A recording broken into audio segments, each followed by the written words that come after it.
It's time for Declare Your Independence with Ernest Hancock. American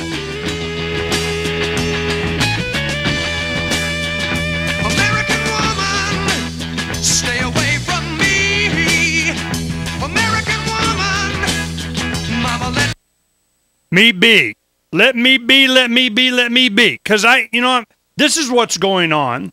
There is a lot of things that are going on that we don't understand. And this targeting of Libya had been going on for, I don't know, since forever. I'm reminded of Anthony Quinn in the movie Lawrence of Arabia. He played one of the Arab leaders and rebels, had all the guys going out and beating up on the Ottoman Empire, along with Lawrence from the British government, but he was really wanting to give it back to the Arabs. And so he's out there, and they're accusing him, you're getting paid by these guys, you're being their slaves, and all. He goes, hey, I am a river to my people. Yeah, I take the money from whatever and so on, but it just flows through me to my people. And I always got the impression Gaddafi had this reputation in Africa, where you have the people have health care, they had free housing was considered a right. There was a big deal about, the legend goes, I don't know if it's George Washington, I can't tell a lie, chopped down the cherry tree kind of thing. But the legend or the mythology around Gaddafi is that his parents were not going to be housed until everybody else was. In fact, his father had died before he got his public housing. So this is the mythology that Gaddafi enjoyed around there, so people supported him. I mean, he was out in the crowd a lot. Now, I'm sure he got his 16 jacuzzis, but, it definitely was a lot of the natural resources came through Libya. They had the highest standard of living. They had they ate. They didn't have the street poor like you would in a lot of other places in Egypt and so on. So it was just, if you wanted to look at it from a collectivist standpoint or from a more socialist kind of mentality or government helping whatever, Gaddafi was like the neon flashing light of Africa. He also wanted to go on the gold standard. He wanted to have an African gold-based currency and get off the U.S. dollar. Well, you know what happens whenever you mention that, man. Ooh, you be on the list. So this Lockerbie thing, the terrorists that was supposed to be in Libya and training there, were they state-sponsored? Were they just out in the desert? It just goes, the mythology that goes around, it's like competing PR. No, I'm a good guy. All the people love me. They have a higher standard of living. But outside of Libya and anywhere that anybody didn't really know what was going on in Western media, they're painting him as the worst sort.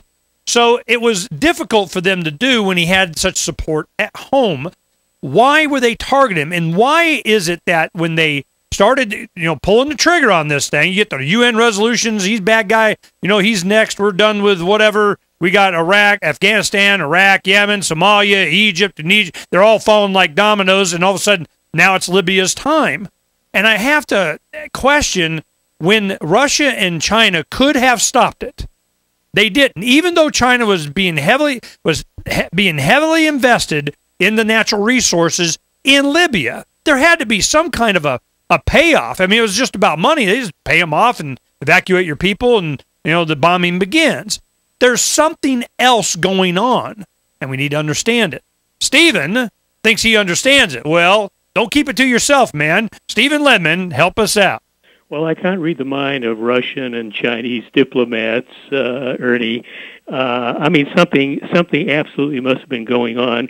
And if there was any ambiguity what this resolution 1973 was, the no-fly zone, a U.S. general, I believe, and I don't recall his name, before the resolution passed, said publicly, and I quoted him in one of my articles months back, that if a no-fly zone was instituted, which it was, then NATO would have to take out Gaddafi's command and control systems.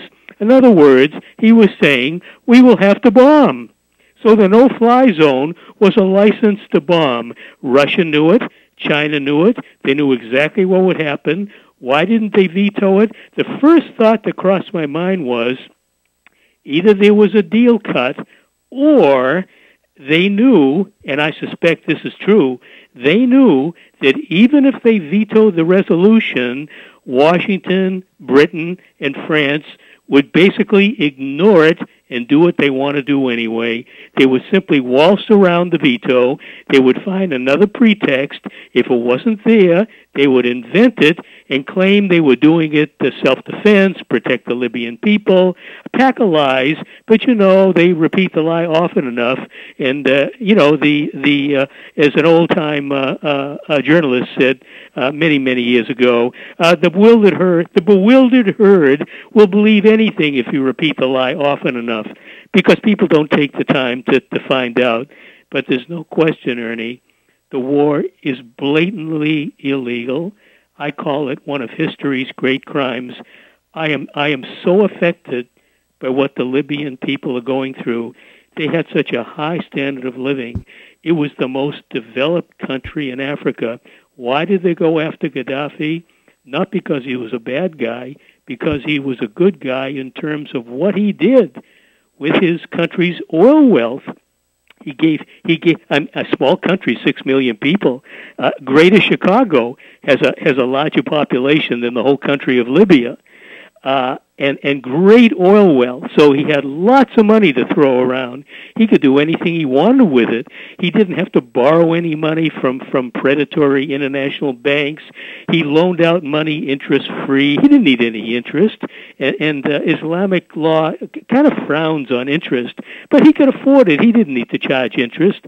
The bank was state-controlled, so no predator. Wall Street didn't have its hands on it. In other words, to rip off the Libyan people, which now HSBC Bank, a Wall Street equivalent in Europe, has control of the central bank. But he gave Libyans free education, free health care, free housing help, a stipend to newly married couples to start them off in life, students who wanted to study abroad. He paid for their education. I mean, can you imagine benefits like this in this country? Now, of course, he had plenty of money to throw around. He could do that, and he could do lots more things at the same time, which he did. I doubt very few of your listeners know, Ernie, that beneath the sands of Libya lies an ocean-sized aquifer, besides all that oil. And beginning in the 1980s, he spent billions of dollars that he could create himself, generate himself, never had to borrow a dime, building an incredible network of pipes underground to distribute this water across the country to most parts of Libya. I believe when the war started, the project was still going on because it was so vast and extensive, an incredible project. And I think Gaddafi rightfully called it the eighth wonder of the world. I mean, can you imagine an ocean beneath the sands of Libya? Unbelievable. I mean, more valuable than the oil, because oil can be replaced, but not water. Wow. There's a lot more details that we want to get, because if we can understand what's going on, we can understand the future. And I want to know what the future is, because the plans for Libya and the reasons behind us going and taking it for ourn was what? And I bet you a lot of it had to do with there was no debt. How else do you control a country if you don't have them under debt?